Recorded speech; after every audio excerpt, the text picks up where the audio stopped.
Dininig ni Pangulong Ferdinand R. Marcos Jr. ang mga mungkahi at suhestyon ng publiko sa kanyang latest vlog. Binigyan din dito ng Pangulo na walang maliit o malaking problema. Basta't pabigat sa pamumuhay ng mga Pilipino, bibigyan ito ng aksyon ng pamahalaan. Yan ang ulat ni Floyd Brenz. Binasa ni Pangulong Ferdinand R. Marcos Jr. ang mga mungkahi at suhestyon ng publiko patungkol sa mga polisiya na ipinapatupad ng pamahalaan. Sa kanyang latest vlog, ikinagulat ng Pangulo na binaha ang comment section. Narito ang isa sa mga hinaing ng ating mga kababayan. Mula kay Geraldo Buena, Mr. President, yung mga senior citizen natin kapag binibigyan ng ayuda, bakit naman po kailangan pang magpunta sa court at paghihintay pa ng matagal bago ibigay ang anumang pinagkakaloob sa kanila? Madalas kailangan pang intayin yung politiko na dumating dahil isa-isa pang silang magsasalita sa harap at paulit-ulit lang naman na ipinapakilala ang kanilang mga sarili. Nakakarindi sa panindinig ito. Pwede bang tapusin na ang ganyang kalakaran? Sayang ang tanggapan ng barangay kung hindi sila pwedeng gamitin upang ihatid sa bawat bahay ang benepisyaryo ang ayuda para sa kanila. Sinabi ng Pangulo na bawal na ang pag-epal ng mga politiko sa serbisyo ng pamahalaan.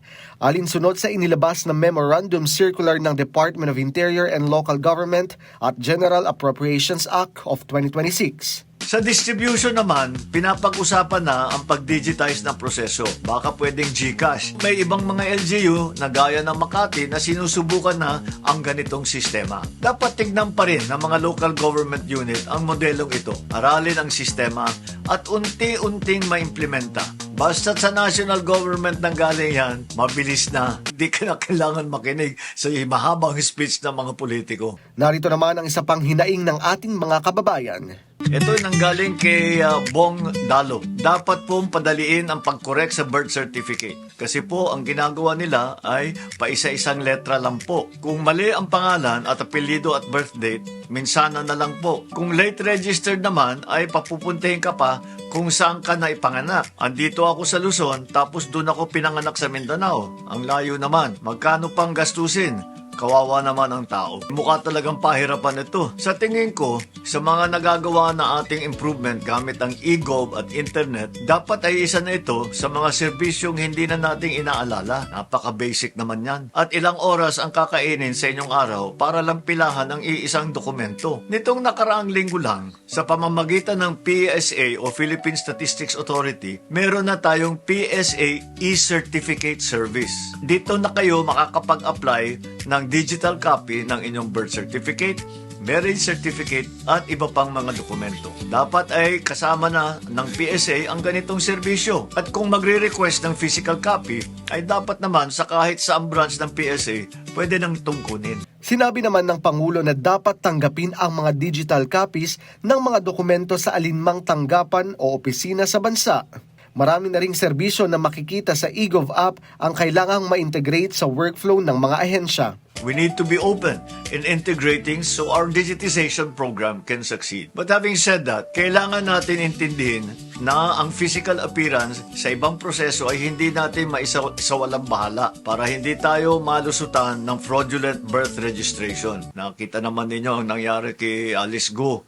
At yan, exactly, ganyan ang nangyari. Fraudulent birth registration, ayaw natin naman masama sa... Narito ang isa pang suhestyon ng isa nating kababayan. Mula kay Vivian Saremo, mahal na Pangulo, more training po sa mga youth na maging disiplinado kasi marami na daw pong tamad na kabataan. Sila po kasi ang pag-asa ng bayan. Salamat Vivian sa suggestion mo. Kabataan o hindi, kinakailangan talaga na mas malakas na kampanya sa disiplina. Asahan mo na may ilulunsad tayong programa sa mga susunod na linggo. MMDA Disciplina Campaign, ready to roll out na po yan. Mula kay Mona Lisa at ang kanyang suggestion ay ganito. Ang pahirapan pagkuha ng ID or PSA ng mga taong walang ID. Bongbong Marcos sana po mapansin. Lalo sa mga pinakamahihirap na kababayan natin na di nakapag-aral at di makakuha ng ID. Ito po, sa DSWD natin na siyang nag-handle ng poorest of the poor cases, meron na silang binibigay na pag-abot ID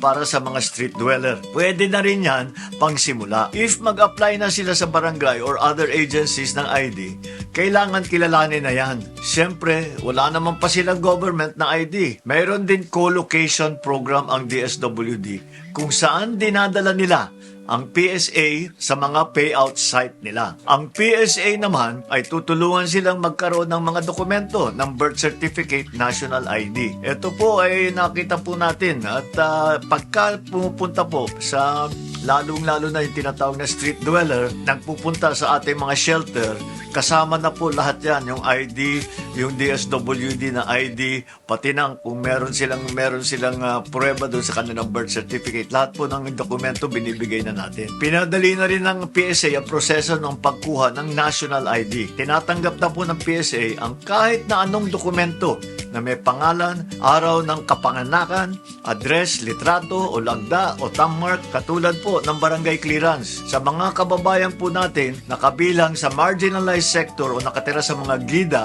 kung may barangay clearance kayo, maaari na po ninyong makukuha ng national ID. Pero para naman doon sa mga iba na hindi naman kabilang sa poorest of the poor at gusto lang makapagsimula, subukan po ninyo ang mga digital service natin. Gaya nung nasa PSA. Gamitin natin nang gamitin at kami naman sa national government dapat ay padadaliin namin ang proseso. Kaya PSA, padaliin nyo na, pabilisin nyo na. Floyd Brents para sa Pambansang TV sa Bagong Pilipinas.